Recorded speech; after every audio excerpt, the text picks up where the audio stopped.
എന്നും എൻ്റെ ലഞ്ച് പൊതി കെട്ടൽ കാരണം ഇതിലെങ്ങും പറ്റിയൊരൊറ്റ വാഴിൽ നിൽപ്പൂല കേട്ടോ. എല്ലാം ഞാൻ മണ്ട മുറിച്ച് നിർത്തിയേക്കാണേ. അങ്ങനെ തപ്പി തപ്പി ചെന്നപ്പോൾ അതിൻ്റെ ഇടയ്ക്ക് ഒരെണ്ണം കിട്ടി കേട്ടോ. ഈ വാഴയുടെ ഇല ഇങ്ങനെ മുറിച്ചെടുക്കുന്നതിന് എന്നും എനിക്ക് അമ്മയുടെ വക വഴക്ക് കിട്ടാറുണ്ട് കേട്ടോ. ഇനി എന്തൊക്കെ പറഞ്ഞാലും ഇലയിൽ ചോറ് കൊണ്ടുപോയി കഴിക്കുന്നതിൻ്റെ ഒരു രസം അത് കഴിച്ചിട്ടുള്ളവർക്ക് മാത്രമേ അറിയുള്ളൂ. അപ്പം നമ്മുടെ ലഞ്ചിൽ ഇന്നത്തെ സ്പെഷ്യലൊക്കെ നോക്കിയാലോ. ഇത് ഇന്നലത്തെയും സ്പെഷ്യലായിരുന്നു കേട്ടോ. അതേ കറികളൊക്കെയാണ് നമ്മൾ ഇന്നും ഉണ്ടാക്കിയിരിക്കുന്നത്. 2 കുറ്റാല് പൊരിച്ചതും നമ്മുടെ തടിയും കായും മെഴുക്കുവരട്ടിയും ചാളക്കൂട്ടാനും. ഇന്ന് ഇത്രയൊക്കെ ഉണ്ടായിരുന്നുള്ളൂ നമ്മുടെ ലഞ്ചിൽ സ്പെഷ്യൽ ഐറ്റംസൊക്കെ ആയിട്ട്. അപ്പോൾ ഇതെല്ലാം പെട്ടെന്ന് വിളമ്പി റെഡിയാക്കിയിട്ട് കല്യാണി അമ്മ ഒരുക്കാനായിട്ട് പോയി കേട്ടോ. ബസ് 9:15 ആകുമ്പോഴത്തേക്കിന് വരും. 9 മണിക്കെങ്കിലും ഒരുക്കി റെഡിയാക്കി നിർത്തിയില്ലെങ്കിൽ പണി കിട്ടും കേട്ടോ. അങ്ങനെ കല്യാണി അമ്മയെ പറഞ്ഞു വിട്ടിട്ട് വൈകിട്ടത്തേക്കുള്ള കറിക്കുള്ള കാര്യങ്ങളൊക്കെ നോക്കുകയാണ് കേട്ടോ. ഒന്നുമില്ല, കുറച്ച് പയറെടുത്ത് വെള്ളത്തിലിടണം. നമുക്കിന്ന് വൈകിട്ടേ പരിപ്പ് കറി ഉണ്ടാക്കണം കേട്ടോ. ഇപ്പോൾ വെള്ളത്തിലിട്ടാൽ വൈകുന്നേരം വരെ സമയമുണ്ടല്ലോ. അങ്ങനെ നമ്മൾ ഒരുങ്ങി റെഡിയായിട്ട് പോകാനൊക്കെ ആയിട്ട് തയ്യാറായിട്ടോ.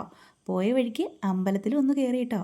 അങ്ങനെ ബസ്സിലൊക്കെ വന്നിരുന്നിട്ട് ഇതേപോലെ ഫോട്ടോ ഒക്കെ പിടിച്ചുകൊണ്ടിരുന്നപ്പോഴേ നമ്മുടെ ഡ്രൈവർ മാമൻ വണ്ടി എടുക്കാനായിട്ട് പോകുന്നുണ്ട് കേട്ടോ. അപ്പോൾ ഇനി വണ്ടിയിൽ നേരെ ഉദ്യോഗത്തിനൊക്കെ ആയിട്ട് പോവുകയാണേ. അങ്ങനെ പകലത്തെ ഉദ്യോഗങ്ങളും ടെൻഷനും കാര്യങ്ങളും എല്ലാം കഴിഞ്ഞിട്ട് നേരെ വീട്ടിൽ വന്നിട്ടുണ്ട് കേട്ടോ. അപ്പോൾ നമ്മുടെ പയറുകറിയൊക്കെ വെക്കാനുള്ള കാര്യങ്ങളൊക്കെ നോക്കണം. അതിൻ്റെ കൂടെ നമ്മളിന്ന് കുരുമുളകിട്ട് ചിക്കൻ വരട്ടി എടുക്കുന്നുമുണ്ട് കേട്ടോ. അപ്പോൾ ഞാൻ പയറ് വെള്ളത്തിലിട്ടതൊന്ന് കഴുകി വൃത്തിയാക്കി വേകാനൊക്കെ ആയിട്ട് വെച്ചിട്ടുണ്ടായിരുന്നു. കുതിർന്നത് കൊണ്ട് അധികം വേവിക്കേണ്ട വന്നില്ല കേട്ടോ.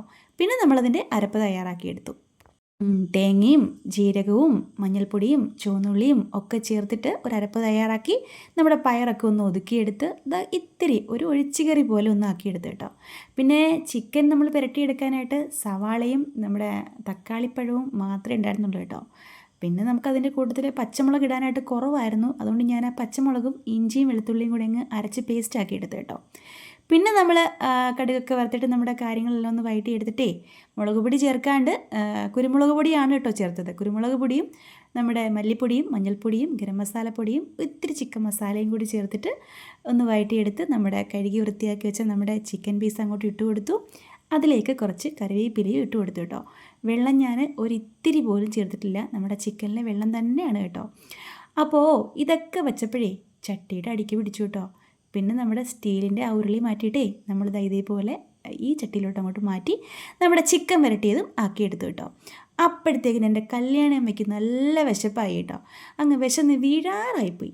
പിന്നെ പെട്ടതൊരിത്തിരി ചോറും നമ്മുടെ പയറ് കൂട്ടാനും നമ്മുടെ ചിക്കൻ നമ്മുടെ കുരുമുളകിട്ട് വരട്ടിയെടുത്തതും ഒക്കെ ആയിട്ടേ കഴിക്കാനായിട്ട് കൊടുത്തു കേട്ടോ. കല്യാണി അമ്മയാണ് ആദ്യം ഭക്ഷണം കഴിച്ചത്.